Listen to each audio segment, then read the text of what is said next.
বিখ্যাত ক্লাসিক চলচ্চিত্র the wizard of the ওজের অভিনেত্রী জুডি গার্ল্যান্ডের জাদুকরি জুতো।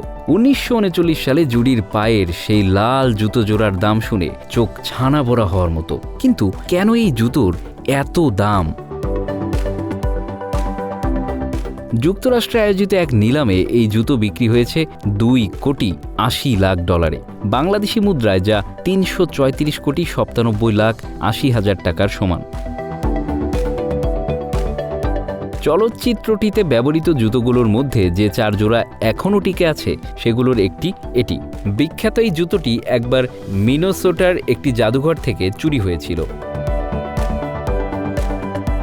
প্রায় 1 মাস আগে অনলাইনে নিলাম শুরু হয়, যেখানে জুতোর দাম $30,00,000 পর্যন্ত উঠবে বলে আশা করা হয়েছিল।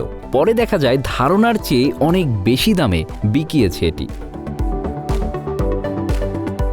নিলামকারী প্রতিষ্ঠান হেরিটেজ অকশনে এই জুতো জোড়াকে হলিউড স্মৃতিচিহ্নের হলি গ্রেইল বলে উল্লেখ করেছে। তারা জানায় এটি সিনেমার ইতিহাসে সর্বোচ্চ মূল্যে বিক্রি হওয়া স্মারক। ডালাসের নিলামকক্ষে বিজয়ী ঘোষণার পর করতালির মাধ্যমে উচ্ছ্বাস প্রকাশ করেন উপস্থিত সবাই। কাকতালীয়ভাবে দ্য উইজার্ড অব ওজের প্রিকুয়েল উইকেট সাম্প্রতিক সময়েই মুক্তি পায়। সবকিছু মিলিয়ে তাই পুরনো দিনের সেই বিখ্যাত চলচ্চিত্রটির প্রতি মানুষের নতুন করে আগ্রহের জন্ম নেয়।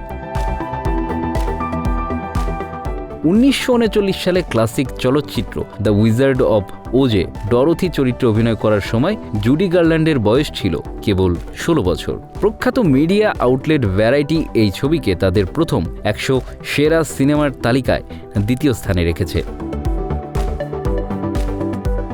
1900 সালে ছোটদের জন্য লেখা ফ্রাঙ্ক বমের বই দ্য ওয়ান্ডারফুল উইজার্ড অব ওজ অবলম্বনে নির্মিত হয় চলচ্চিত্রটি। বইতে ডরোথির জাদুকরি জুতো রূপোর ছিল, কিন্তু চলচ্চিত্র নির্মাতারা জুতোগুলোকে লাল রঙে বদলে দেন। রুবির জুতো বা রুবি স্লিপার্স বলে পরিচয় করিয়ে দেওয়া হলেও মূলত এটি চুমকি খচিত।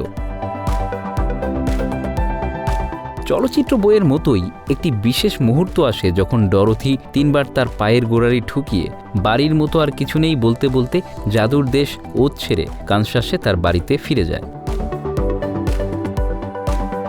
চলচ্চিত্রে জুডি গার্ল্যান্ড বেশ কয়েক জোড়া জুতো ব্যবহার করেছিলেন। সঠিক সংখ্যাটি জানা যায়নি, তবে এখন এগুলোর মধ্যে কেবল 4 জোড়া জুতোই টিকে রয়েছে। এর মধ্যে একটি প্রদর্শিত রয়েছে স্মিথসোনিয়ানের ন্যাশনাল মিউজিয়াম অব আমেরিকান হিস্টোরিতে। কিন্তু নিলামে বিক্রি হওয়া জোড়াটির রয়েছে নিজস্ব বিশেষ গল্প। সংগ্রাহক মাইকেল শ এই জুতো জোড়া মিনেসোটার গ্র্যান্ড র্যাপিডসে অবস্থিত জুডি গার্ল্যান্ড মিউজিয়ামে ধার দিয়েছিলেন। সেখান থেকে 2005 সালে এটি চুরি হয়ে যায়।